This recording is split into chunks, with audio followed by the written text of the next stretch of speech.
So, what we're going to do now is see what our friends and family like to talk about by going through our news feed.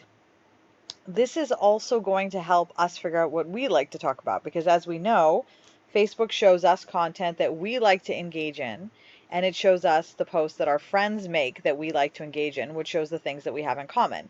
So, by going down our news feed, we'll be able to tell what the topics are that we like to talk about and what our audience likes to talk about. So first things first, we're going to scroll down. Okay, this is these. I have a couple of groups that are marked as see first, so that they show up first on my news feed. One of those is my sister's group, so that's a shopping group that she's in. All right, another person that I like to see first is Sunny Lenarduzzi. She is a YouTube coach that I love. I really like her vibe, so I follow her. So this shows up first too. Okay, so now we're going to start to see the kind of content that people are commenting on and that I tend to engage with. All right, so first things first, we're looking at this. This one is about business development, why you started your business. So I'm going to make a note to say one of the topics that my audience likes to talk about is business. Next up is Rosa Parks, public transit system, honoring Rosa Parks with a rose on every bus. I'm very into social causes and awareness, so that's definitely something that's there too. So social causes and awareness. Um, Now this is an interesting one. This is heels. This is one of the ones that Facebook is clearly testing out. These are nice shoes, but I would never wear these, and I actually don't usually engage with things that are shoe related. So I know that this is Facebook testing out this content on my page, likely because of the fact that I follow Syra, who is a fashion expert. Now I'm not going to engage in this in any way because I don't want Facebook to think that I want to see more fashion stuff. So I'm going to scroll on, and I'm not going to make a note of fashion. All right, I can't get out of bed. These blankets have accepted me as one of their own, and if I leave now, I may never lose their trust. Yep, she follows Nerds with Vaginas. That's really funny. That's something that I would put there as well. The Holderness Family, love them, so that's going to be on my list as well. Female Entrepreneur Association, that's definitely business.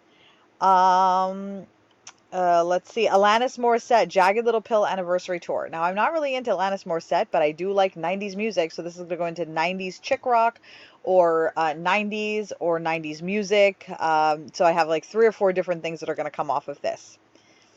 Let's keep going. Okay. Orlando Bloom talking about dyslexia. Love that. I'm really a big fan of understanding our mental and physical illnesses to see how we can mitigate them with our uh, mindfulness, meditation, medication, techniques, tools, whatever. So this is definitely going to go there. Mindfulness, meditation, self-care, self-help, all of that's going to go here.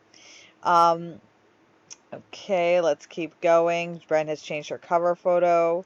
This is a sponsored. Oh no, Baby Yoda! I love Baby Yoda. Oh my God, he's so cute, right? Love Baby Yoda. Love Star Wars. So this is 100% my target audience. Baby Yoda, Star Wars, big fan. Okay, fantastic. This is Sean Drinkwater, one of my awesome friends from my youth, like when I was in my 20s, with his tree. Happy Christmas. Clearly, Christmas is a thing, right? So 5Ks. They also like to talk about 5Ks. So now what have we come up with? All right. So we've actually got a list of a lot of things that my audience talks about. This took me about 2.5 minutes, right? It took me about a minute and a half to like sort of explain what I was going to do, and then 2.5 minutes to go down the list. And what do we have?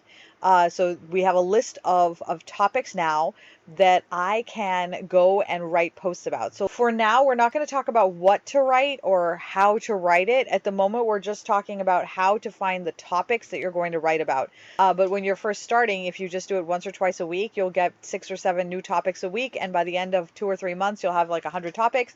And at that point, you don't really need to do it as often because the topics will more or less start to replicate themselves. So this is really something that you only want to be doing maybe like once or twice a week for 3 to 6 months until you feel like you have a nice library of topics. And then like if you ever find yourself, sitting around trying to write a post and you're not sure what to say and you feel like, okay, now I have no idea what I'm talking about, that's a really good indicator that you may have lost track of what's happening on your news feed. That's a good time to go back to your news feed, do this exact same exercise and make the list again and start fresh.